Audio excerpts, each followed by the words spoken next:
Olá, sejam muito bem-vindas, muito bem-vindos e muito bem-vindes ao nosso programa Perfil e Negócios. E no programa de hoje a gente vai falar um pouco sobre o assunto cada vez mais recorrente na agenda de debates: o impacto da indústria da moda no meio ambiente. Estudos mostram que a produção têxtil é responsável por cerca de 20% da poluição de água potável no mundo. Para se ter uma ideia, uma única lavagem de uma peça de poliéster despeja até 700 mil fibras de microplásticos nos rios e também nos mares. E para falar sobre esse assunto, a gente vai receber aqui hoje no nosso programa a diretora executiva do Instituto Fashion Revolution Brasil, Fernanda Simon. Tudo bem, Fernanda? Olá, Maria. Prazer estar aqui. Satisfação. E é isso aí. Bora lá, então, falar sobre moda, sustentabilidade, pessoas também, né? A gente também fala que falar sobre meio ambiente, falar sobre clima, também falar sobre pessoas. E a moda está extremamente conectada com estes assuntos. Sim, com certeza. Eu queria começar te perguntando como que você entrou nessa indústria. Você fez faculdade de moda? Como é que foi isso? Da onde vem essa vontade? Bom, minha paixão por moda, ela vem assim desse lugar de gostar de arte, gostar de expressão. Eu sempre vi a moda neste lugar, né? De mostrar o que a gente gosta, o que a gente é, o que a gente quer reivindicar. Então, eu sempre tive esse lugar da moda como algo artístico e lúdico. Daí fui fazer faculdade de moda, numa faculdade que tem um pouco mais desse viés. Só que a realidade mesmo, né, quando a gente vê o mercado, quando a gente vê como as coisas funcionam, não é bem assim. Essa parte da criatividade, da arte, da expressão, ela acaba que no final ela é muito mínima quando a gente vê o tamanho e a complexidade da indústria. Então, acabou assim que eu, na própria faculdade, assim, no último ano eu larguei a faculdade, eu comecei a também, tive questões pessoais, espirituais na minha jornada, que me fizeram, assim, largar a moda. Eu falei, não, acho que a moda não cabe na minha vida perante tudo isso que eu tô vivendo, né? E também tendo uma visão, assim, do mundo, de tudo que está acontecendo, né? Isso foi em 2008. Então, esse lugar de emergências climáticas, de todas as questões humanitárias que a gente vive, e eu estava ali olhando para a moda, então eu não me sentia muito coerente. Então, eu saí da moda, eu comecei a me envolver com movimentos mais ambientalistas, comecei a buscar frentes mais ativistas, e daí, nesse lugar, fui morar em outro país e tudo mais, e daí foi quando eu vi que existia já um movimento de moda que era conectado com as pessoas. Eu vi que já existia esse questionamento sobre as condições de trabalho das pessoas que estão por trás das roupas, né? Porque hoje a gente está vivendo um lugar de que a moda ela produz muito, cada vez mais rápido. Hoje a gente tem a entrada de um sistema de produção que é o Ultra Fast Fashion, que são marcas que elas não são consideradas nem marcas de roupa, são marcas de tecnologia.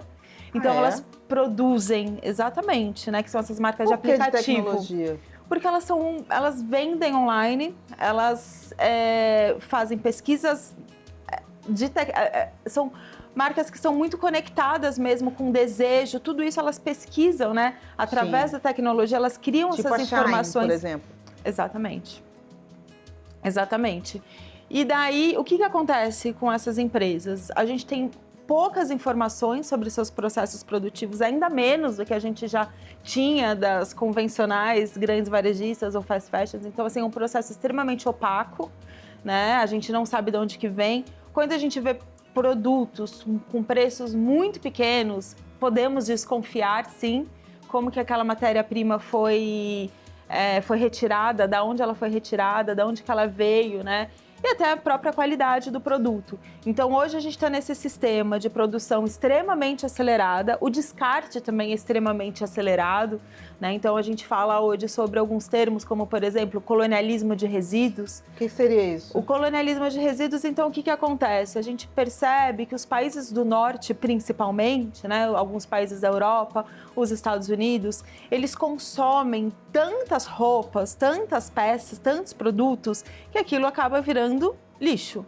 E para onde que vai parar esse lixo? Volta para os países do sul, global.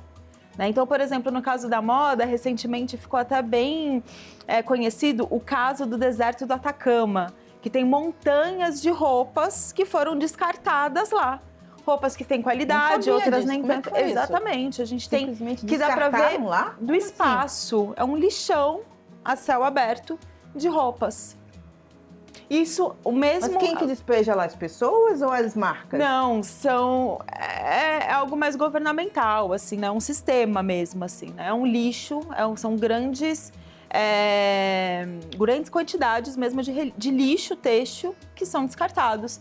Isso, da mesma forma, acontece em outros países. Por exemplo, em Gana. Gana recebe milhares de peças de roupas da Europa por mês.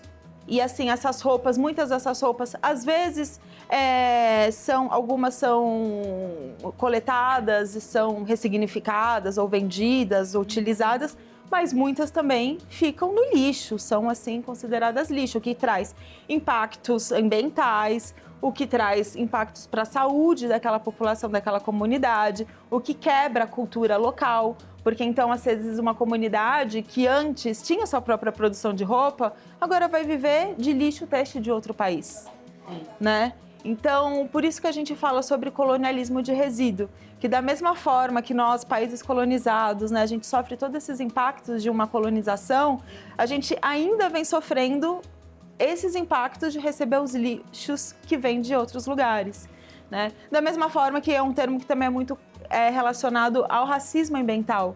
E daí também quando a gente fala sobre mudanças climáticas, crises climáticas, quais são as populações que são as mais afetadas? Sim.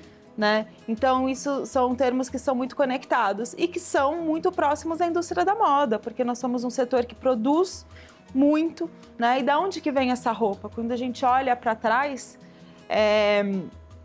aqui no Brasil, por exemplo, nós somos um grande produtor de algodão. O Brasil é um dos 5 maiores produtores de algodão do mundo. E assim, onde que esse algodão é produzido? Em terras que eram florestas, em terra que era cerrado. Né? Então, assim, são grandes produções. Um impacto negativo para a terra. Exatamente. A gente acaba com uma biodiversidade. Então, toda aquela diversidade de árvores, frutos, animais, a gente destrói tudo aquilo para criar hectares e hectares de uma enorme plantação de algodão transgênico cheio de agrotóxicos, né? Que vai impactar o solo, vai impactar a água, vai impactar as pessoas. Então, são muitos pontos que estão por trás das roupas, né? Inclusive sociais, porque quem faz as roupas geralmente são mulheres.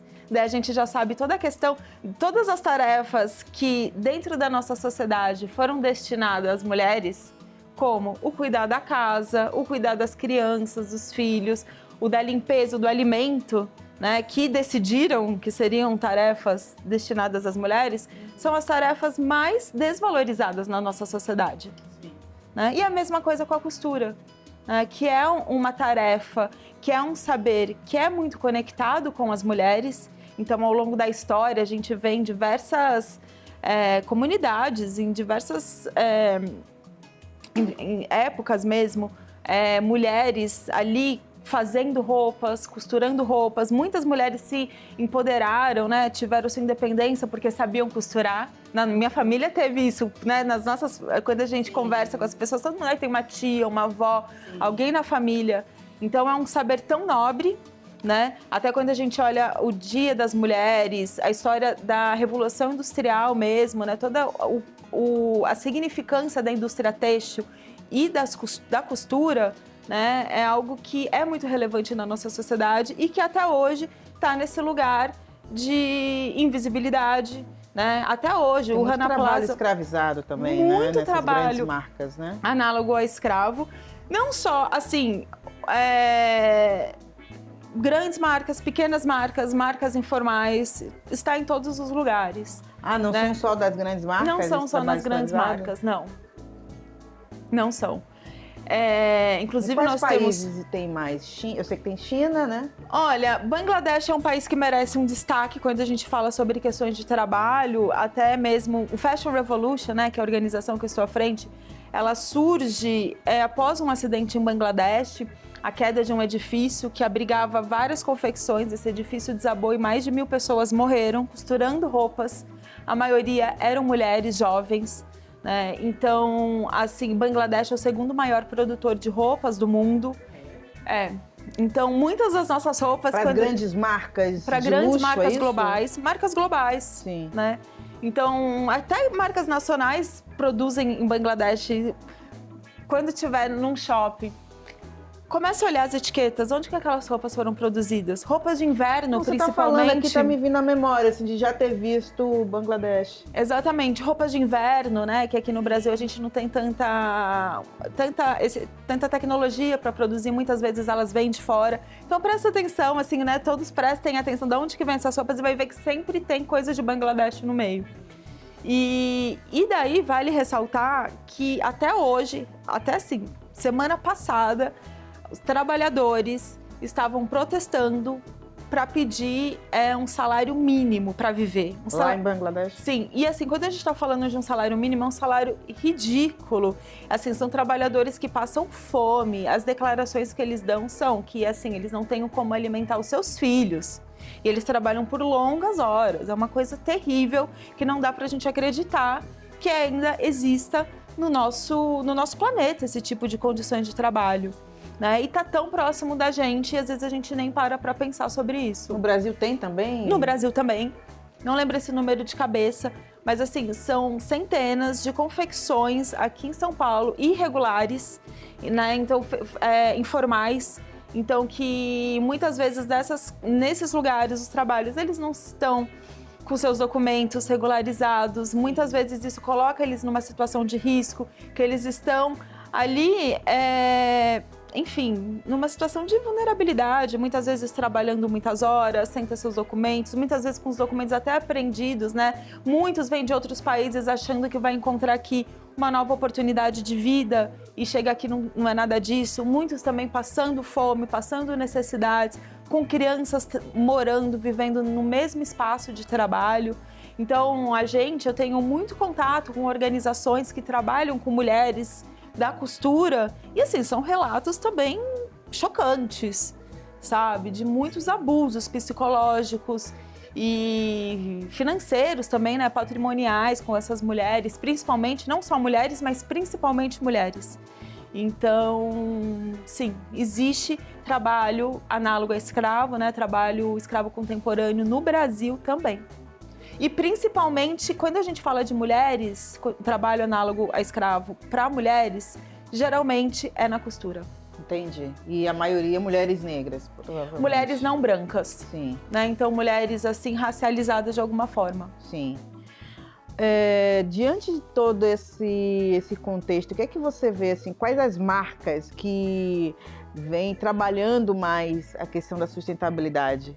Que você possa falar, existem essas marcas? Sim, também? Existem esforços, tanto de grandes marcas, eu não vou dar nomes, né? Mas assim, existem grandes marcas que fazem esforços, que têm projetos bem interessantes, mas é interessante também a gente pensar que a cadeia da moda ela é muito complexa, né? A gente está falando de pessoas que estão trabalhando, a gente está falando de matéria-prima, a gente está falando para onde que essas roupas vão e a gente está falando de um modelo produtivo, né, de um sistema que é muito além, né, que hoje a gente tem essa questão do modelo de negócio também, que é essa questão dessa quantidade, então isso também tem que ser considerado e também tem uma questão cultural que a gente fala muito também dentro do Fashion Revolution, que é a gente olhar de onde que vem essa roupa e que história que essa roupa está contando, né? Então assim, para a gente ampliar o nosso olhar, além das marcas que a gente conhece,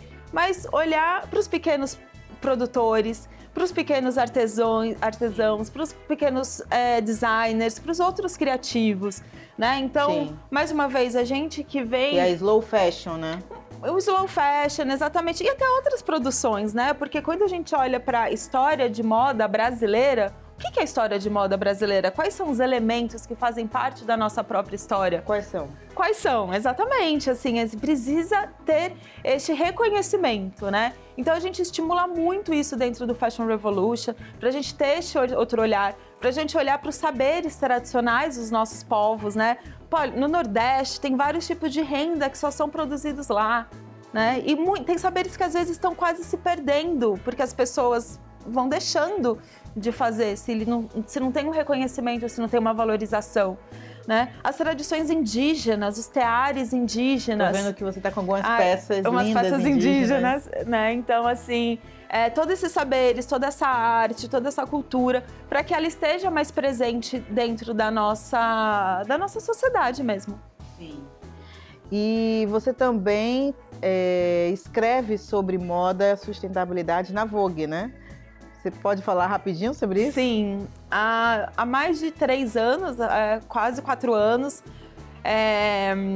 bom, eu tenho este título, né, de editora contribuinte de sustentabilidade, mas as minhas colaborações, elas são com textos mesmo, assim. Eu procuro trazer um olhar além da moda. Então, por exemplo, falo sobre Chico Mendes, falo sobre as histórias dos seringueiros, ou falo sobre comunidades produtivas ou projetos sociais, às vezes conectados com moda, né? Então, assim, eu busco trazer um outro olhar, falar sobre alimentação, já falei sobre alimentação viva.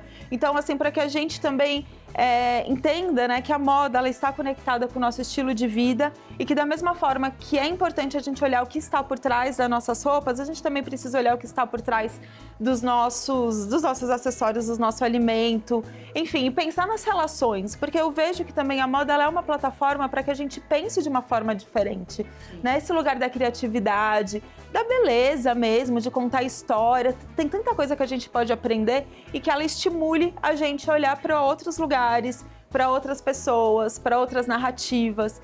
Então, é um pouco do que eu acredito e que eu busco trazer também para a revista. Maravilhoso. Bom, a gente vai ter que ir para um rápido intervalo, mas na volta a gente vai falar mais sobre o Fashion Revolution. Não saia daí, daqui a pouco a gente volta.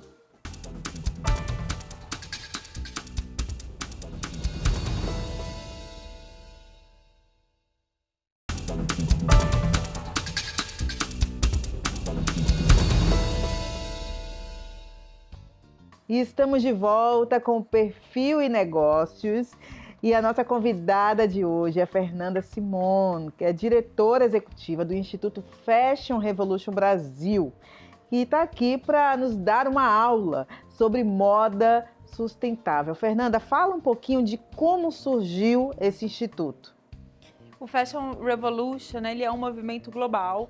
Então, ele surge a partir do acidente que eu comentei agora há pouco, né? O Rana Plaza, que era um prédio que abrigava várias confecções em Bangladesh.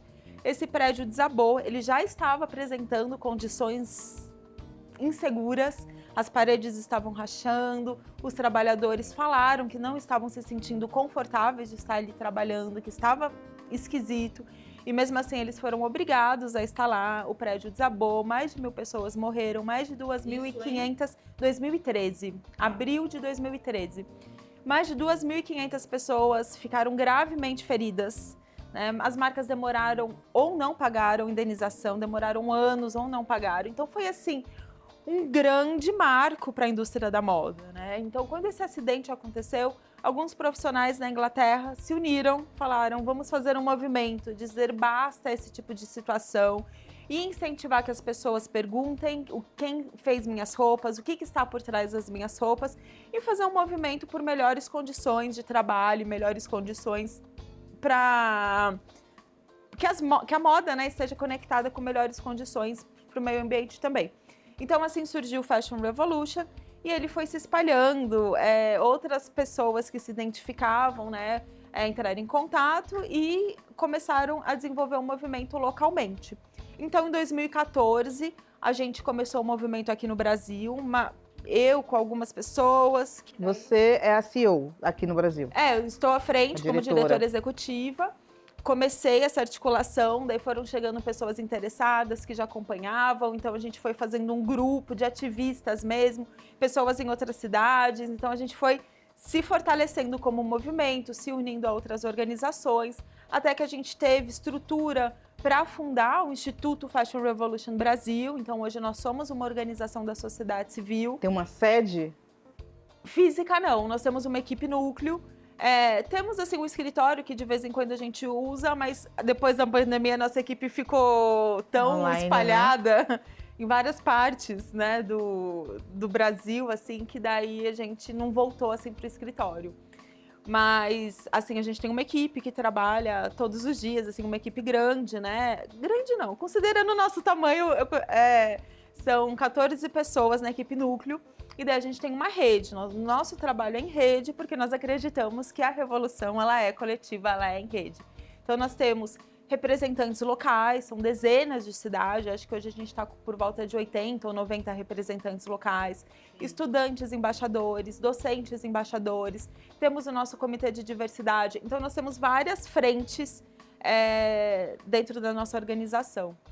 E o que faz o Instituto, concretamente falando? Sim, nós temos uma frente educacional, então nós articulamos com os estudantes e docentes embaixadores, nós fazemos treinamentos, fazemos encontros, fazemos materiais para incentivar com que eles levem esse trabalho, né, para suas instituições.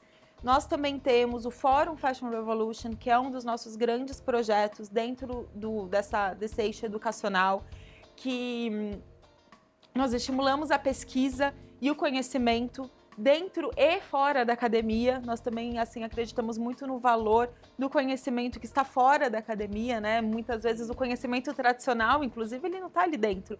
Então, assim, é um fórum que a gente abre inscrições, temos um super comitê avaliador que seleciona os trabalhos, esses trabalhos são apresentados num evento, depois eles são compilados num e-book. Então, nós temos o fórum, temos a Escola de Moda Decolonial também, para contar essas outras histórias da moda. Né? Temos professores maravilhosos, professoras Vocês dão aula maravilhosas. Onde? Como é que funciona? É uma escola online também, ela teve a primeira edição este ano, estamos aí caminhando para a segunda edição. E também a gente convida professores que estudam a moda decolonial, né? Uma moda ou com viés indígena, ou com viés afrocentrado, então assim, afro-brasileiro. Então são vários elementos que desconstrói essa história da moda convencional que vem dos Estados Unidos, que vem da Europa, que é quando a gente estuda na faculdade de moda. Então a gente traz essa compilação de olhares, que eu sou, assim, a gente é apaixonada por esse projeto, porque os professores são muito maravilhosos. Então, nós temos o Índice de Transparência da Moda, que é um dos nossos projetos mais recentes, que a gente acabou de lançar, a 6ª edição, na verdade, né? A gente já faz há anos, mas acabamos de lançar a última edição agora. E nós analisamos qual que é o índice de transparência das maiores marcas com operação no Brasil. Então, neste material é possível ver o que as marcas estão comunicando publicamente sobre os seus compromissos, suas políticas, referentes ao meio ambiente, referentes às pessoas, ao clima. Isso que eu ia te perguntar, porque você falou da questão da pesquisa, né? E aí eu queria entender das marcas, das grandes marcas hoje, o quão transparente elas são. Né? Qual a porcentagem de transparência dessas marcas? Exatamente. Assim, falar sobre transparência, nós acreditamos que é fundamental para falar sobre sustentabilidade, que não dá para falar sobre sustentabilidade se a gente não tiver transparência nessa cadeia produtiva, né? Então, o índice ele avalia, são 60 marcas, as 60 maiores com operação no Brasil. Existem só nacionais ou também marcas nacionais, isso, mas tem algumas internacionais que são muito relevantes no Brasil, exatamente. Então, a gente considera as maiores com operação. E daí, enfim, existem mais de 10 marcas com zero transparência. Zero transparência. De onde é feito, com que não condições. Falam nada. Não tem nenhuma informação pública sobre seus processos produtivos. Zero. Daí algumas com uma pontuação menor e temos algumas, dessa vez, assim, com mais de 60%. Então, é bem interessante, né, dar uma olhada nesse material, conhecer o que as marcas estão comunicando. É uma forma também da gente usar esses dados para cobrar tanto das marcas como até do poder público mesmo, assim, né? Porque é importante também que haja incentivo do governo para que haja melhoria no nosso setor também, né? A gente não pode deixar de falar sobre isso também. Sim, com certeza. E quais os maiores desafios que você vê hoje para as marcas transformarem suas culturas e se tornarem mais sustentáveis? De fato, para as marcas é um processo desafiador. Nós acreditamos dentro do Fashion Revolution, nós falamos que são 3 passos, né? O primeiro é a sensibilização, então de fato entender o que está acontecendo, onde que estão os problemas, se sensibilizar, se sentir parte desta causa. O segundo passo é a informação, então estudar, buscar dados que sejam de fato confiáveis, né? Informações de qualidade. E o terceiro ponto é a mobilização, que é a ação. É importante que as marcas olhem primeiramente para as pessoas, então olhar para a sua cadeia produtiva, olhar para quem está dentro, de ponta a ponta, né? Que às vezes a gente já viu assim, às vezes a gente fala sobre as pessoas, a exploração das pessoas que fazem as roupas e a exploração das pessoas que estão de pé as pessoas que estão de pé no shopping o dia inteiro também, assim, então todas as questões que envolvem o trabalho, que envolvem o bem-estar, né? Então, a marca olhar para as pessoas, olhar para a sua relação com o meio ambiente, olhar para a sua relação com a comunidade, o que ela está devolvendo ali para aquela comunidade. Então, enfim, nós acreditamos também que sustentabilidade seja um processo, é um caminho, é uma jornada. Então, assim, também não é de um dia para o outro, não é fazer uma pequena mudança ou fazer um projeto ou dar recurso para algum outro projeto e pronto, né? Ou colocar uma matéria-prima que seja um pouquinho menos impactante e achar que resolveu. Então, não, é um processo de autoconhecimento, de estudo mesmo e de melhorias constantes. Com certeza. Eu queria entender de você quais outros tipos de práticas que as marcas podem adotar nas cadeias de produção para terem menor impacto no meio ambiente. Olha, assim, quando a gente pensa em marcas, né, hoje na realidade do Brasil nós temos muitas pequenas e micro marcas, assim, então, e grandes marcas, assim, então é muito amplo e para cada marca, para cada tipo de empresa é um tipo de processo, né?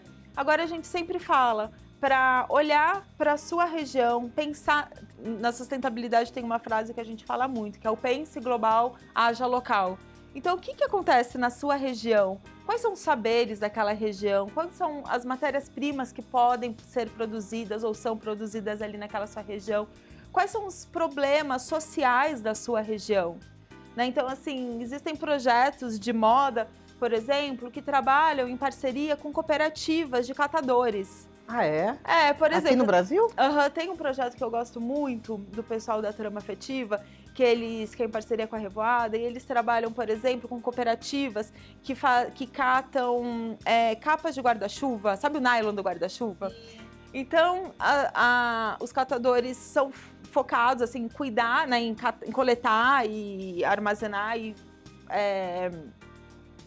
vendem, né, para essas marcas esses nylons de guarda-chuva que são transformados em peças assim, sensacionais.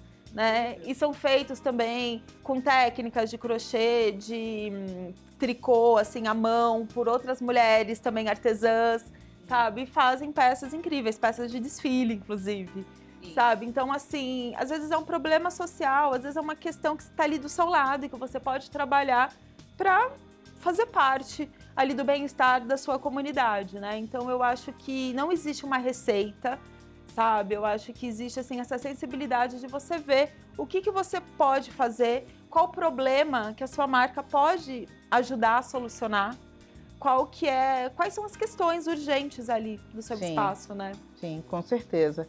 Agora, voltando aqui para o Fashion Revolution, falando da questão de empreender também, né? Nesse contexto de instituto, como que é? Quais são os desafios de se ter um instituto hoje no Brasil? Até para quem está nos assistindo e queira também, né, criar algum tipo de instituto. Quais são os desafios burocráticos, enfim? Já começou. Enfim. Aí, pronto. Não quero te induzir, tá? Burocracias e recursos, com certeza. está à frente de uma organização, né, que é uma organização da sociedade civil. É uma OCIP, não? É uma OSC, né, uma organização da sociedade civil. Tá. E assim, com certeza existem toda essa questão burocrática que é bem desafiadora e ter recursos, né? Então hoje nós temos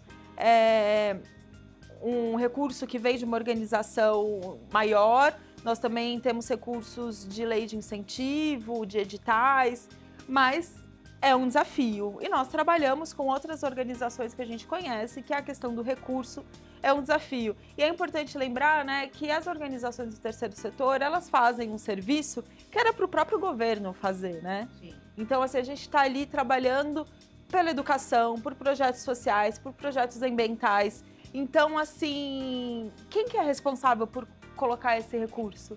Então, assim, às vezes recursos públicos são muito burocráticos, né? As leis de incentivo, assim, às vezes a gente vê as pessoas falando, dinheiro da lei do Lei Rouanet. Gente, para a gente conseguir aprovar um projeto na Lei Rouanet, conseguir um recurso, algum patrocinador, né, para estar ali em parceria e colocar esse recurso, são processos bem complexos até, não são simples, né? Sim, com certeza. Então, com certeza, é isso, gente. Marcas, apoiem as organizações que estão na sua comunidade, sejam elas pequenas ou grandes, é muito importante. A gente, até como pessoa física também, apoiar o trabalho das ONGs, né, das organizações. Com toda certeza. É maravilhoso você ter falado também na questão da Lei Rouanet, né? Eu também produzo, tenho uma produtora de audiovisual e também captamos via lei de incentivo, e é bem importante a gente falar da Lei Rouanet, porque as pessoas têm muito preconceito, né, com a Lei Rouanet, muita desinformação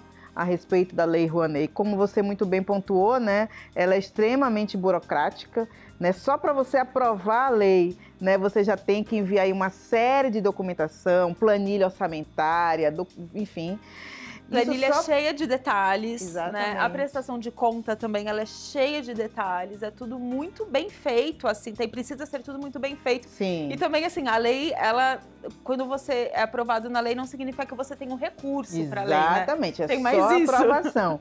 Uma coisa é você aprovar na lei, outra coisa é você conseguir os recursos. Por quê? Porque os recursos, eles vêm não só de pessoas físicas, mas também de pessoas jurídicas, né? Que vão ali empregar o que ela pagaria de imposto de renda, no caso da Lei Rouanet, né? Porque a gente tem também outras leis que trabalham com outros tipos de impostos, e aí tem toda a questão burocrática de prestação de contas, como você falou, enfim. Né, bem importante a gente pontuar sobre isso. Eu queria entender quantos institutos de moda a gente tem hoje no Brasil que façam esse tipo de trabalho também. Olha, não sei quantos existem, mas existem institutos de moda, existem institutos que trabalham... tem também essa preocupação de sustentabilidade. Existem alguns, assim, que de alguma forma, né? Por exemplo, existem organizações que trabalham com as mulheres costureiras, né? Como a Aliança Empreendedora. Existem organizações, existem os institutos até de marcas mesmo. A própria C&A tem o Instituto C&A, que tem um trabalho social bem interessante. Como outras marcas também têm a sua frente de instituto. Porque, na verdade, existem institutos também que trabalham com educação, né, com foco mais educacional. Agora, especificamente neste lugar de moda e sustentabilidade, ativismo, estimulando uma organização, assim, um ativismo regional, né, em rede, como é o Fashion Revolution, eu acredito que seja só a gente, assim, né? Mas existem vários outros, inclusive parceiros, né? Nós acreditamos mais uma vez no trabalho em rede, em colaboração, e somos parceiros de vários institutos com trabalhos incríveis, que também merecem ser conhecidos e divulgados e tudo mais. Com toda certeza. Bom, Fernanda, a gente precisa ir para mais um rápido intervalo e já a gente volta com o nosso bate-papo aqui com a Fernanda Simon, diretora executiva do Instituto Fashion Revolution Brasil. Até já!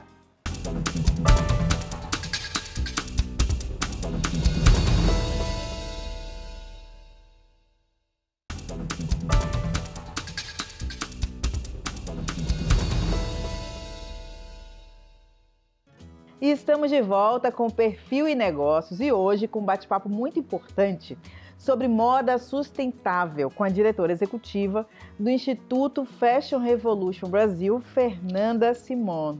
Fernanda, eu queria entender de você, o que você acha que a moda pode ser uma ferramenta de transformação? Porque é isso que o Instituto propõe, né? É Sim, isso? Com certeza.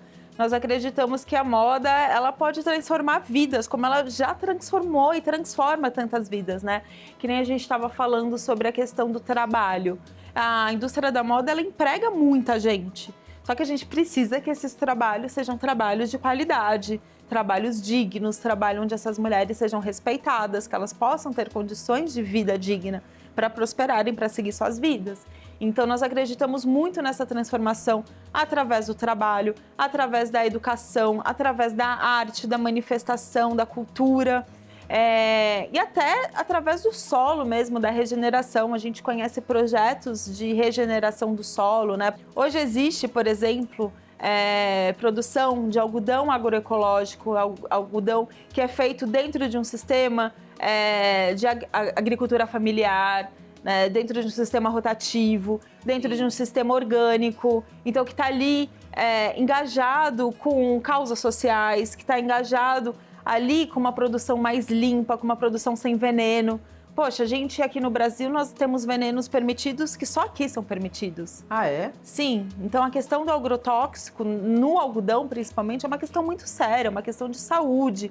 Esse agrotóxico, ele vai para o solo. Então, quando a gente olha para esse outro lugar, né, de uma produção que ela é orgânica, ela é sem veneno, ela é realmente entrelaçada com os produtores locais, isso é muito revolucionário, né? A gente fala até que é uma produção regenerativa, que muitas vezes é um solo que nem tem tantos nutrientes e que a partir deste sistema agroflorestal, agroecológico, ele pode ser um solo mais nutritivo, né? Um solo mais fértil. Sim. Então, e hoje a gente vê alguns pequenos produtores trabalhando com algodão deste formato. Então, isso é revolucionário, né? Sim. E tem outras plantas que também, a gente fala muito do algodão, né, para os tecidos, mas tem outras plantas que ainda não são utilizadas ou são pouco utilizadas aqui no Brasil e que poderiam ser mais utilizadas? Com certeza, existem muitas outras possibilidades, né? Quais, por exemplo? Olha, eu quero trazer destaque para uma planta, que é o cânhamo, né? Cânhamo? O cânhamo têxtil, né? Que é a fibra que ela vem da cannabis. Então, que por questões de falta de conhecimento, por uma questão histórica de perseguição a esta planta, né? Essa produção ela não é legalizada, ela não é autorizada hoje no Brasil. E o cânhamo, ele poderia estimular a economia, como a gente já vê que acontece em outros países. A gente pode, assim, é uma planta que ela é muito diversa, né? Se pode produzir alimento, pode se produzir remédio, pode se produzir produtos e pode se produzir roupas confortáveis, roupas duráveis, de qualidade. Por que a cânhamo acaba sendo mais sustentável?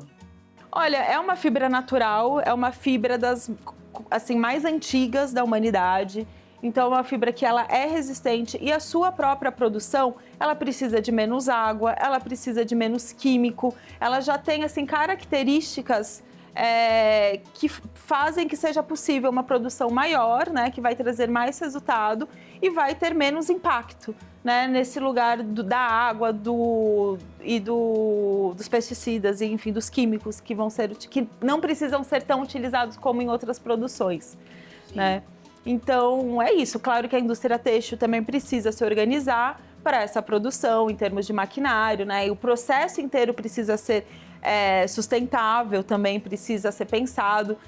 Como em tudo na sustentabilidade, a gente precisa encontrar o ponto ideal. Porque também não adianta a gente falar sobre uma produção de cânhamo ou mesmo um algodão agroecológico ou orgânico em uma larga escala, né, de uma monocultura. Não, a gente precisa entender qual que é o formato ideal para que essa produção seja de fato sustentável, né, e vá trazer benefícios ambientais, sociais e econômicos para a nossa sociedade. Tem algum país ou países que já estão trabalhando com cânhamo? Sim, tá sendo bem sim, com sustentável? certeza. Quais são os exemplos? Na Europa mesmo já existe produção de cânhamo.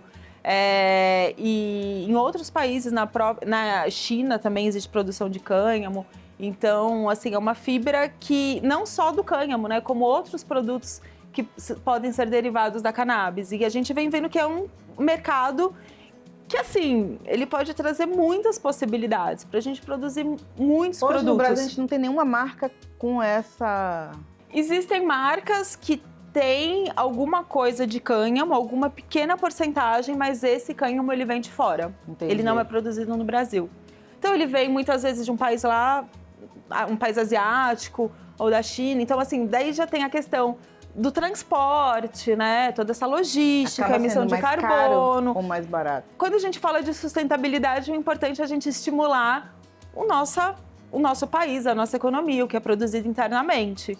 Né? Então, claro que eu acho importante também algumas marcas terem algum produto de cânhamo para estimular esse debate. Porque esse debate ele precisa acontecer na nossa sociedade, porque existe o estigma da cannabis, né? Então, assim, a gente precisa falar sobre cânhamo, cannabis, maconha, né?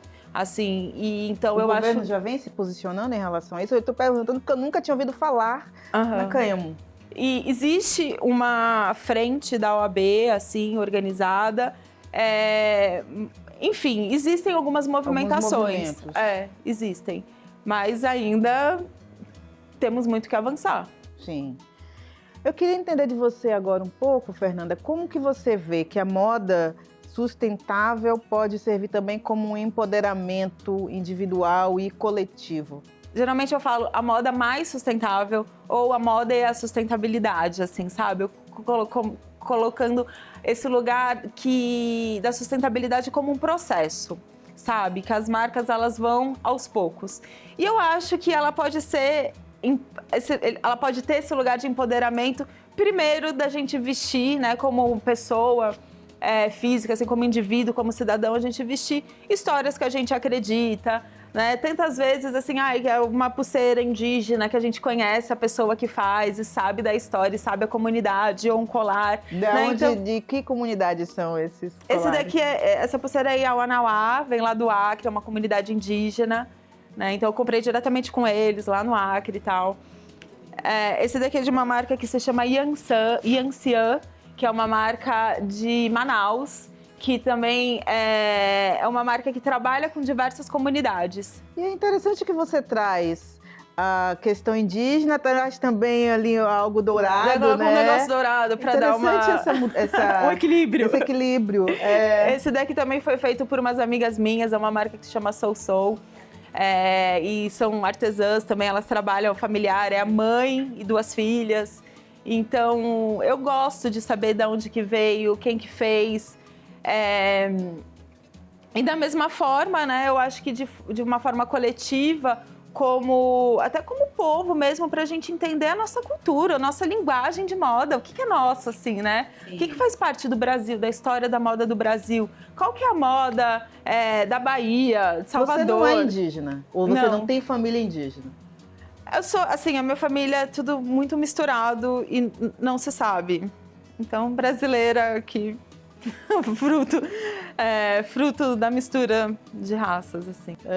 Não, muito, muito interessante. Queria saber de você como que faz para se conectar ao Instituto, quem está nos assistindo, né? Qual é o site, Instagram, enfim. Sim, se conectem com a gente, participem das nossas campanhas. Nosso Instagram é _have_Brasil. Fala devagar, porque não é tão fácil. Eu acho que se colocar no Instagram Fashion Revolution Brasil, já vai pra página. Que o arroba mesmo é o arroba, é o começo, né? _have_Brasil. O nosso site também, Fashion Revolution Brasil. E é isso, estamos nas redes sociais também. Acho que é só lá colocar no Google que já vai chegar as nossas redes. Isso para quem quiser apoiar, quem quiser também fazer os cursos, né? Exatamente.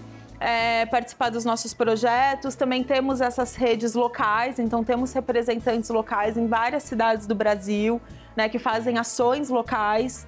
Então também pode inscrever pra gente para conhecer a equipe local, fazer parte, ajudar. Nós falamos que todo mundo pode ser um ativista da moda, todo mundo pode ser um revolucionário da moda, todo mundo pode fazer alguma coisa, seja nessa esfera pessoal do vestir, mas pode ser dentro da sua casa, dentro do seu trabalho, dentro votando, né? Então assim, a gente sempre pode fazer alguma coisa. Fernanda, queria entender de você como que você entende que essa moda sustentável também pode capacitar grupos minoritários? Olha, eu acho que existem dois lugares principais, assim, né? Dois caminhos principais.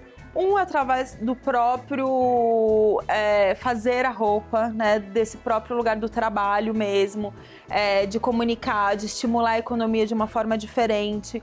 E o outro lado é esse lugar da comunicação, da valorização, da cultura, né? Porque os grupos, muitas vezes considerados minoritários na nossa sociedade, eles carregam elementos culturais, históricos, ancestrais, que são fundamentais para resolver as crises que a gente está enfrentando agora, inclusive, né? Então, assim, a gente fala muito isso, que para a gente resolver os problemas, né? Para a gente olhar para a crise climática, para a gente olhar para as crises humanitárias que a gente está vivendo, a gente precisa olhar para a nossa história, a gente precisa olhar para os saberes dos povos que são considerados minoritários dentro da nossa sociedade. Então, aprender com eles, os seus saberes, as suas tecnologias ancestrais, né? Trocar e ter este reconhecimento também dessas técnicas, desses saberes dentro da nossa sociedade.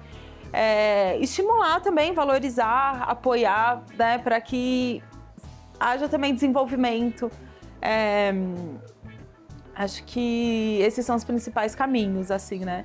E o trabalho sempre, né? O lugar do trabalho, do empreendedorismo, né? A gente sabe o quão desafiador é para as mulheres, né? Quando o Sebrae mesmo traz esse dado, né? Do número de mulheres empreendedoras, muitas vezes mães solos, né? Que tem uma pequena marca, uma pequena confecção, um pequeno negócio conectado com a costura. Por que a gente não vai apoiar essas mulheres, essas marcas, esses negócios? Sim. Em vez de, às vezes, comprar um produto que a gente nem sabe como que foi produzido, que vem lá de fora, de tão longe, no aplicativo do celular, né? Uhum. Então, assim, tem muitas possibilidades e muita potência quando a gente começa a ter esse olhar. E você, Fernanda, agora falando um pouco desse lugar empreendedor, né? Na questão do Instituto, como que você vem se profissionalizando, estudando, fazendo cursos de empreendedorismo ligados a ONGs, a institutos, como que você vem? Bom, a nossa equipe, nós temos uma equipe também com as coordenadoras, que são pessoas, assim, muito dedicadas, né? Nós temos a Paula, que é a coordenadora executiva, a Isabela, a coordenadora educacional, a Marina, a coordenadora de mobilização. Quase! A gente tem, assim, na equipe núcleo mesmo, a gente tem um homem, que é o financeiro, e um designer que faz trabalhos pontuais, assim. Sim. Mas são mais mulheres. E, bom, a gente busca realmente conhecimentos diversos, inclusive, assim, aprender com essa nossa própria rede, né? Inclusive, a gente sempre tem os cursos da cultura da moda brasileira, as histórias que a moda não faz, né? A gente tem umas parceiras, a Júlia Vidal, que dá esses cursos que a gente adora. Então, a gente busca sempre estar, assim, se reciclando mesmo, né? Porque o tempo vai passando, vem outras pessoas. Então, a gente se reciclar de conhecimento mesmo. E também Vocês fazem curso no Sebrae, por exemplo? Há cursos nessa linha no Sebrae? Existem, a gente já fez alguma coisa. Quais? O Sebrae também é parceiro, né? Assim, de buscar mesmo entender captação de recurso, por exemplo, né? Até a organização de equipe, gestão de projeto, sim, né? A gente trabalha com muitos projetos. O Sebrae já é um parceiro do Instituto, então esse é um bom caminho para quem também quiser ter algum tipo de instituto. O Sebrae é parceiro nosso, inclusive quando a gente faz as nossas ações de Semana Fashion Revolution, temos muitos representantes locais que trabalham com Sebraes locais. O Sebrae já apoiou uma das nossas edições do Índice de Transparência da Moda, então a gente troca muito com o Sebrae, porque é sobre isso também, falar sobre moda e sustentabilidade num país como o Brasil, que a gente tem tantas mulheres, pequenas empreendedoras, mães solos, que estão ali usando da costura para uma vida melhor, não tem como a gente não, né, se comunicar e trocar com este órgão que é o Sebrae. Sim, com certeza. E quais os planos do Instituto para 2024, para a gente finalizar? Bom, nós temos Semana Fashion Revolution acontecendo em abril, que vai ser a 10ª Semana Fashion Revolution, que é o momento que a gente se reúne como comunidade global mesmo para estimular. Vai ser em São Paulo? No Brasil todo a gente vai ter ações em todas as capitais e algumas outras cidades. Então, assim, são várias ações. Inclusive esse ano a gente vai abrir para que pessoas façam seus próprios eventos também. Daí inscreve o seu próprio evento lá no nosso calendário de atividades. Então, é uma campanha que ela acontece de uma forma horizontal. Então, para estimular essa conversa mesmo. Poxa, então, você tem uma marca? Faça um evento na Semana Fashion Revolution e conte sobre seus processos, conte da sua história, vamos trocar, vamos aprender, né? Então, as marcas fazem seus eventos, as faculdades, as escolas, outros institutos. Então, é bem esse lugar mesmo de uma grande troca sobre moda. Acontece em abril e temos o Fórum Fashion Revolution, Escola de Moda Decolonial e outras novidades aí surgindo no caminho. Acompanhem! Maravilhoso. Fernanda, muitíssimo obrigada pela sua presença, pela aula, né, que você deu, não só para mim, mas também para todo mundo que está nos assistindo. Parabéns por esse trabalho tão importante, tá? Eu que agradeço muito a oportunidade de vir aqui falar sobre todas essas causas. E é isso, muito obrigada por apoiar, estar junto. Muito bom. E obrigada a você também por sua audiência. E eu te espero semana que vem aqui no programa Perfil e Negócios. Nosso encontro é toda quarta-feira, às 22h30, aqui no canal Empreender. Afinal, assistir já é um bom negócio. Até!